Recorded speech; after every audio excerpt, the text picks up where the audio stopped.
पार्षदों ने नगर पालिका के अंदर चरण धरना लगाया था, इसके बारे में बताइए। ऐसे पार्षदों की एक गली की बात थी। वार्ड नंबर 1 के पार्षद भी हैं और 3 के वार्ड की भी समस्या थी। जिन गलियों के अंदर पानी खड़ा हुआ है, 2-3 गलियां ऐसी हैं। एक वार्ड के तो टेंडर जारी किए जा चुके थे और ठेकेदार को नोटिस भी किया है। ठेकेदार अपने सिस्टम से काम नहीं कर रहा, जो समयावधि थी उसके अनुसार उसने काम नहीं किया, तो उसका ठेकेदार का नोटिस कराया गया है। अगर पुनः भी मान लिया, आज उसको फिर नोटिस किया गया भी, या तो काम स्टार्ट करें, नहीं तो जो भी नियम अनुसार जो कार्रवाई बनती है वो आपके विरुद्ध की जाएगी। ठेकेदार ने हाँ भरी है, नहीं आया तो उसके विरुद्ध नियम अनुसार कार्रवाई होगी। और वार्ड नंबर 3 की बात है, जहाँ तक ये इस गली के अंदर भी हमने देखा है, मतलब मैं अभी सीवरेज की एक फोटो आई है मेरे पास। जो नालियों का पानी है वो नाले के अंदर जा रहा है, जो बड़ी ड्रेनेज बनी हुई है उसके अंदर पानी जाता है, और ड्रेनेज का पानी जुड़ा हुआ है सीवरेज से। सीवरेज आगे ब्लॉके है, सीवरेज ब्लॉकेज होने की वजह से नाला पानी नहीं ले रहा, नाला पानी नहीं लेगा तो नाली का पानी भी नहीं उतरेगा। ये ऐसी समस्या आई है, ऐसी कोई बात नहीं है। और जो गली नीचे की बात है, तो जैसे गलियों का मान लिया मेन रोड का लेवल ऊंचा हुआ, तो उसके कारण काफ़ी सारी गलियां सड़क के लेवल से नीचे हैं। लगभग तो टेंडर लगाए जा चुके हैं और लगभग काम भी स्टार्ट है। कोई एक दो गली इस तरह की रह गई हैं जो इनका अब एस्टिमेट बना के दोबारा टेंडर शुरू करवा। चेयरमैन साहब, धरने पर बैठे पार्षदों का यहाँ तक कहना था कि जहाँ भी शहर में उनके वार्ड में या किसी अन्य वार्ड में भी जो नगर पालिका द्वारा विकास कार्य होते हैं, हाँ जी, उनका निरीक्षण करने के लिए कोई भी अधिकारी मौके पर नहीं पहुँचता है, ऐसा क्यों? देखिए, पहला नंबर तो मैं बता दूं, ऐसी बात नहीं है। जब उस निरीक्षण तो देखो, अधिकारियों की कुछ कमी है। कमी का मतलब ये है कि हमारे पास लगभग 3 महीने से हमारे पास जेई की जो सीट है वो खाली, ठीक है। चुनाव इस दौरान आ गए हैं निगम के। माननीय मंत्री रणवीर गंगवा जी से बात हुई थी, उन्होंने आश्वासन दिया है कि जैसे ही चुनाव खत्म होंगे आपको जेई की व्यवस्था करा दी जाएगी। थोड़ी सी दिक्कत हमारी और भी है कि जो बरवाड़ा नगर पालिका है आज नगर परिषद बनने की हो रहा है। हमारी जो जनसंख्या, जो आबादी है, वो लगभग नगर परिषद को क्रॉस करती है, क्योंकि जब तक वो नगर परिषद नहीं बनती तो उतने समय में हमें अधिकारी भी नगर पालिका के हिसाब से मिलते होते हैं। लेकिन क्या है, फिर भी नगर पालिका के समान जो अधिकारी होने चाहिए, जैसे हमारे एमई साहब हैं, उनका 2 जगह चार्ज है। पहले 3 जगह था, एक जगह मंत्री जी से रिक्वेस्ट करके एक जगह का चार्ज कट ऑफ कराया है। अभी भी 2 म्यूनसिपल कमेटियों का चार्ज है। तो अधिकारियों की कमी की वजह से, मतलब संख्या की कमी की वजह से ये दिक्कतें आ रही हैं।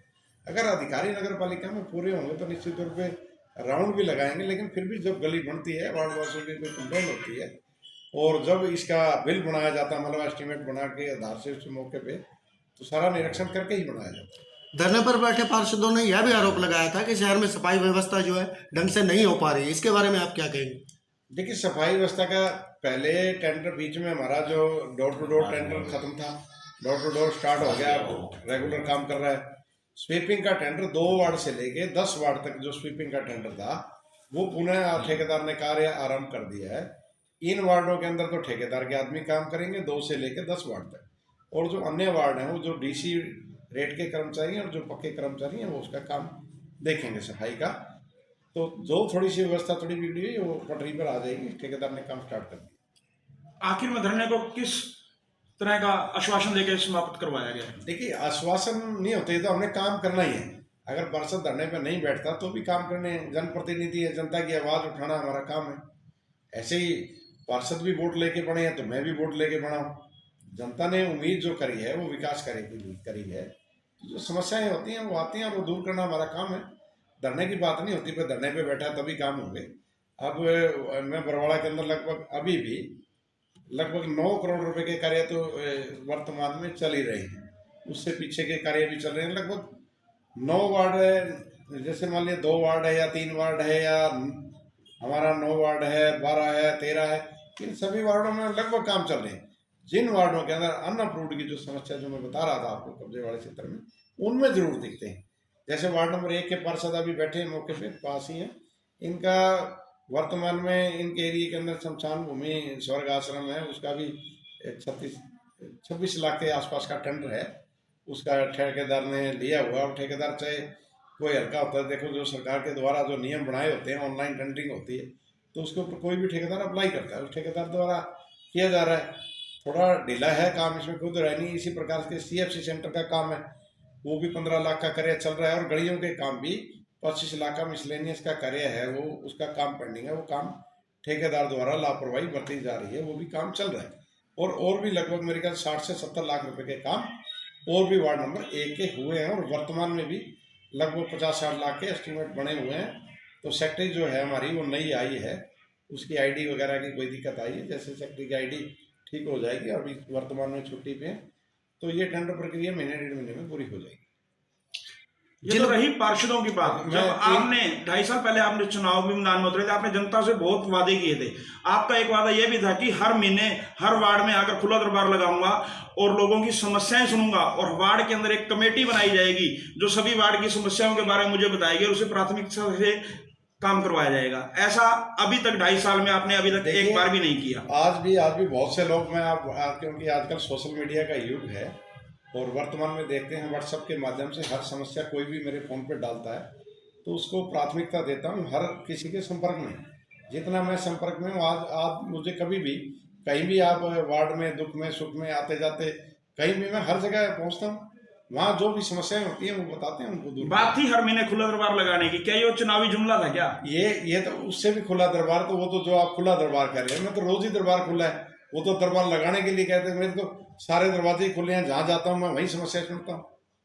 बरवाला की जनता का यही कहना है कि चेयरमैन से आपसे जब मिलने जाओ तो कुर्सी पे ही नहीं मिलते। देखिए, आप खुला दरबार के दावे कर रहे हैं। सुनिए मेरी बात, अगर मेरे पास कोई फोन करके आता है, मेरे को बुलाता है, तो मैं अगले के घर ही पहुंच जाता हूँ। अब यूं कुर्सियां, कोई मैं मान लिया कमेटी में बैठा हूँ और कोई घर जाके चला जाए, वो कुर्सी तो खाली दिखेगी। जब मैं घर बैठा हूँ, मान लिया कोई यहाँ आएगा तो कुर्सी यहाँ भी खाली मिलेगी। काम तो उन्हें नगर पालिका के कार्यालय में अधिकारियों से होता है, आपसे नहीं। जो वो नगर पालिका कार्यालय में काम करवाने आते हैं उन्हें अधिकारी नहीं मिलते, तब वो आपसे संपर्क करते हैं। आप कहते हैं घर चले जाते हैं, लेकिन उनके काम तो नगर पालिका में ही होते हैं ना। देखिए, आप मेरे से जो संपर्क करता है, किसी प्रकार से कोई संपर्क कर लिया, किसी ने मेरे को कहा भी फलानी चीज की दिक्कत है, मैं अधिकारियों को फोन के माध्यम से बोलता हूँ ये समस्या है। आजकल वो युग नहीं है कि जाके आने से ही काम होता है, आजकल तो सारे काम फोन पे होते हैं। पहले आप वर्तमान पीछे आपने जो चेयरमैन देखे, आपने किसी ने देखे नहीं, वार्ड में कहीं देखे नहीं।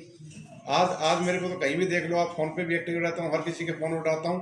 हो सकता है कभी फोन नहीं उठा पाता तो मैं रिप्लाई भी करता हूँ फोन के माध्यम से। मेरे पास इतनी समस्याएं हैं, जिन समस्याओं को लेकर पार्षद बैठे हैं वो मेरे फोन पे भी आई हुई है, मैंने देखी है। मैं तो जनता से लगातार जुड़ा हुआ हूँ, ऐसी कोई बात। बरवाला को आगे उस स्तर पे बढ़िया बनाने के लिए आपके क्या विचार चल रहे हैं?